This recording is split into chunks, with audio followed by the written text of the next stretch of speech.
ধৰ্ষণকাৰী আৰক্ষী ডিএছপি গ্ৰেপ্তাৰ। সকলোকে নমস্কাৰ জনাই মোৰ নতুন ভিডিঅ'লৈ আপোনালোকক স্বাগতম জনালোঁ। আশা কৰোঁ আপোনালোক সকলোৱে ভালে আছে। আৰক্ষীসকলৰ কুকাণ্ডৰ কথা কিমান শুনিব, লজ্জাজনক কাম কিমান শুনিব। আচলতে আগতে এইবিলাক কথা শুনা নাছিলোঁ, কিন্তু এইখন চৰকাৰ দিনত এইবিলাক কাম বেছিকৈ শুনিব ধৰিছোঁ। যিমানে আমাৰ মুখ্যমন্ত্ৰী মহোদয়ে কয় যে আৰক্ষীসকল শান্ত হ'ব লাগে, নম্ৰ হ'ব লাগে, আৰু সিমানে আৰক্ষীসকলে খাকী পোছাকত বেছিকৈ দাগ লগাব ধৰিছে। আমি গমেই পাওঁ সেই জন্মনিৰ কথাটো। জন্মনিক চাওক ধৰ্ষণ কৰিছে, কিন্তু ধৰ্ষণ কৰিছে কোনে? তেওঁৰ সতীৰ্থ হয়, কিন্তু মই কোৱা কথা নহয়। সেই আৰক্ষীৰ গাড়ী চালক অনিল ভূঞাই কৈছিল যে জন্মনিৰ সতীৰ্থ হত্যা কৰিছে আৰু ধৰ্ষণ কৰিছিল, হত্যা কৰাৰ আগত ৰেপ কৰিছিল বুলি সেই অনিল ভূঞাই কৈছিল। কিন্তু তাৰ পিছতো হত্যাকাৰী ওলাব নোৱাৰিলে এইখন চৰকাৰে, মানে জন্মনিক ন্যায় দিব নোৱাৰিলে। আৰু এইখন চৰকাৰে যিটো CBI আনিছিল আৰু CBIৰ যি ৰিপৰ্ট দি থৈ গ'ল, আৰু সেইটোৱে আমি মানি ল'বলৈ বাধ্য হ'লোঁ। এতিয়া দেখিছোঁ চাওক, জন্মনিৰ ঘটনাটো হৈ গ'ল, কিন্তু কোনো তদন্ত নোলাল। সেই যে দেৰগাঁৱৰ ঘটনাটো, দেৰগাঁৱৰ DSP কিৰণ নাথ, তেখেতৰ ঘৰ বন্ধ কৰা ছোৱালীজনী বহুদিনৰ পৰা নিৰ্যাতন চলাই আহিছে, শাৰীৰিক মানসিকভাৱে নিৰ্যাতন চলাই আছে আৰু যৌন নিৰ্যাতন চলাইছে। বহুত লাজৰ কথা, বহুত লজ্জাজনক কথা। আৰু 15 বছৰীয়া ছোৱালী, সৰুৰ পৰা তেওঁলোকৰ ঘৰত কাম কৰা হিচাপে আছিল, আৰু এতিয়া তাই যিটো ডাঙৰ হৈ আহিছে, তেওঁৰ চকু পৰি গ'ল সেই ছোৱালীজনীৰ ওপৰতে, আৰু সেই ছোৱালীজনীকে নিৰ্যাতন চলাইছে।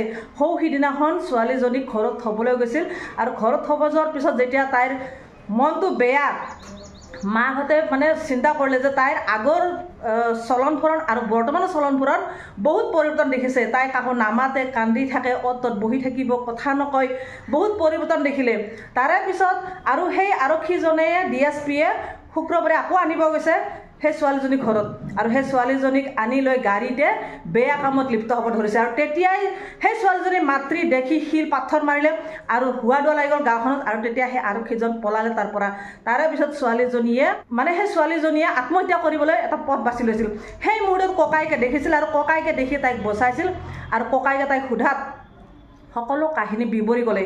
সৰুৰে পৰা তাইক বহুত নিৰ্যাতন চলাই আহিছে, সৰুৰে পৰা সেই আৰক্ষীজনে DSPজনে তাইক বহুত ধৰণৰ অত্যাচাৰ চলাই আহিছে।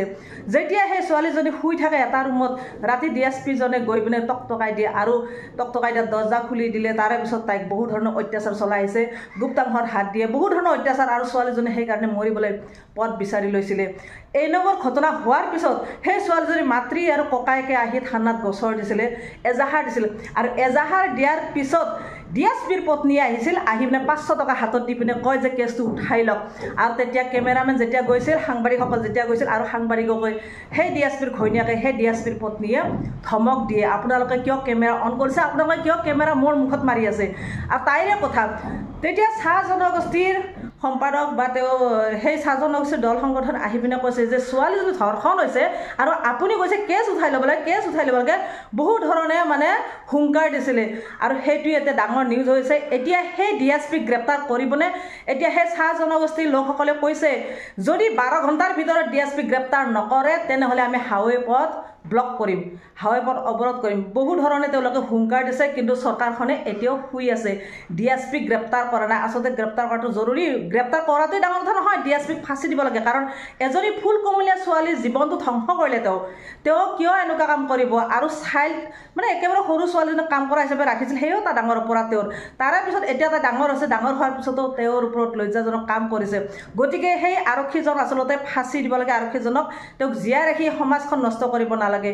তেওঁৰ নিচিনা সেই কুকাণ্ডত লিপ্ত হোৱা আৰক্ষী জীয়াই থাকি লাভ নাই, বা তেওঁ চাকৰি কৰি এইখন সমাজত অসমত লাভ নাই বুলি মই ভাবোঁ, বা অসমবাসীয়ে ভাবে। গতিকে সেই DSPক সোনকালে গ্ৰেপ্তাৰ কৰিব লাগে, আৰু চাকৰিৰ পৰা বহিষ্কাৰ কৰিব লাগে, আৰু সোনকালে তেওঁক ফাঁচি দিব লাগে। এইখিনি আমি বিচাৰোঁ, বা ঘৰৰ মানুহ বিচাৰিছে যে DSPজনক ফাঁচি দিয়ক, কিন্তু DSPক এতিয়ালৈকে গ্ৰেপ্তাৰ কৰা নাই। আচলতে এইখন চৰকাৰে কি ন্যায় নিদিয়ে নেকি? ছোৱালীবিলাকো ন্যায় নিদিয়ে নেকি? চৰকাৰখনে এটা কথা খুবেই কয়, নাৰী সবলীকৰণ, বেটি বচাও, বেটি পঢ়াও। সেই জন্মনিক কি কৰিলে? জন্মনিকো ৰেপ কৰিয়ে হত্যা কৰিছিল, আৰু এতিয়া সেই ছোৱালীজনীকো ৰেপ কৰিছে DSPৰ ঘৰত কাম কৰা হিচাপে থকা ছোৱালীজনীকে DSPয়ে ৰেপ কৰিলে, ধৰ্ষণ কৰিলে। কিন্তু এতিয়াও DSP মুকলি আকাশৰ তলত চৰকাৰখনে একো এটা কৰিব পৰা নাই। বা GP সিং ছাৰ ক'ত গ'ল? এতিয়া DGP ক'ত গ'ল? DGP কিয় একো কৰিব নোৱাৰে? গতিকে এনেকুৱা এটা ঘটনা দেখি আছোঁ, আৰক্ষীসকলক কুকাণ্ড দেখি আছোঁ, কিন্তু চৰকাৰখনে শুই বহি থাকে, একো দায়িত্ব নলয় বা একো এটা কাম নকৰে গতিকে সেইকাৰণে মই অসমবাসীক আহ্বান জনাইছোঁ যে সোনকালে উত্তৰ দিয়া সময় আহি পৰিছে সন্মুখত যিহেতু নিৰ্বাচন আমি সোনকালে চৰকাৰক উত্তৰ দিব লাগে এইখিনি কৈয়ে আজি মই মোৰ ভিডিঅ'টো সামৰিছোঁ আজিলৈ বাই বাই